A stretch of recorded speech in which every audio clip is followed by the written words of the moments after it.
All right, it's time for Author's Note. And if you're a fan of adult contemporary romance, you're in for a treat. Tif Marcelo is a USA Today best-selling author who came to her author career after another incredible career. She is a veteran Army nurse, she's a wife, she's a mother, and she infuses her stories with this rich life experience. Welcome to Author's Note, Tif.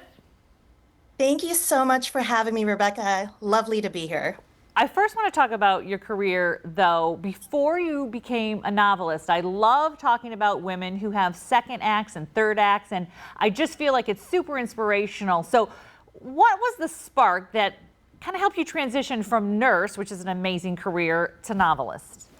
Yeah, I never did stop writing. I was always writing as a child and I wanted to become an author, but of course, practical things had to happen first, like having a career and being able to support myself. And I joined the Army and I became an Army officer later on.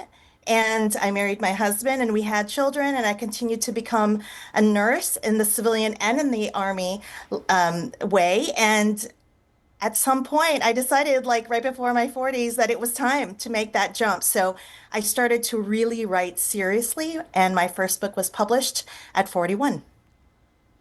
I love that. See, I think that is so important that the dreams, there's just no expiration date on different dreams that you have in life. And so I find a lot of women like to hear, well, when did you actually start? And it doesn't have to be 20, it can be 40, it can be 50.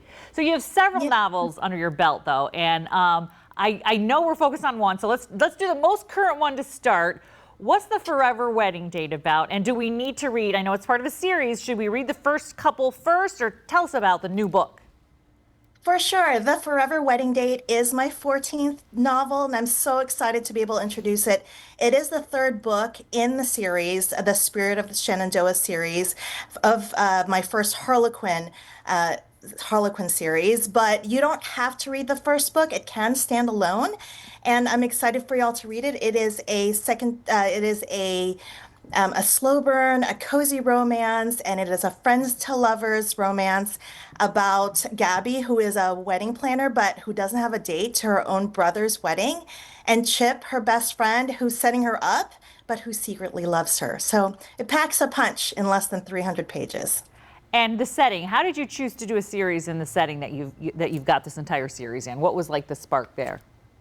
Yeah, so California is actually where I'm originally from. However, Virginia, the state of Virginia, is our second home because we keep getting restationed here because my husband is still in the military.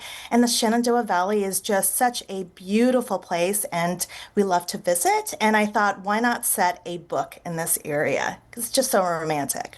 So romantic. So I know that Forever Wedding Date is available on Barnes and Noble and Amazon. And but you just said I was looking at your website. You have 14 books. What is a standalone that you would recommend? Okay, people see you on the show here today, and they're like, okay, this one is standalone a real good sample of the kind of work that you do that you would recommend for us. Yeah, so I have When Jasmine Blooms, which was published in 2023, and that is a riff off of Little Women. So it's really a mother-daughter story, and it has magical elements, so speculative elements in it. And I think it's perfect for anyone that loves the book Little Women and the what if and the magical parts of what could be with Marmee. So what are you working on now? What's the next big project that's got lit your fire for your novelist career? Yes, I'm always working on different books, right? So I have I just finished up a book that's coming out in February. It's the first book of my next series. It's called The Single Hearts Club.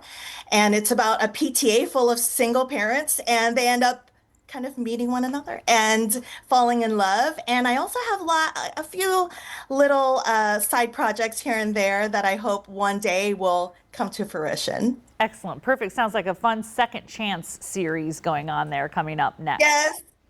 All right. Yes. Everyone should follow you. What's the best? What's your most active social media if people want to follow what's happening with you? It's going to be Instagram for sure, but everybody can go on to my website, tifmarcelo.com, and that is really the jump off point. Perfect. That is, I always tell people, don't forget to follow the authors on their social medias because we post like crazy. It's like, please don't forget we're here. So we will definitely Yes. be doing that, and we will definitely be picking up your new book, Forever Wedding Day. Thank you so much. I also want to remind people that Tiff's part of the Tall Poppy Writers Group. It's a group of amazing women authors with all kinds of books to delve into, all kinds of genres, and you're a part of that group, and that's how we found you. So for your next great read, all you have to do is look at that QR code on our screen to be connected. Thank you so much. Thank you, Tiff, and good luck on the new book. Thank you so much. Thanks, everyone. All right, after the break, Eric walking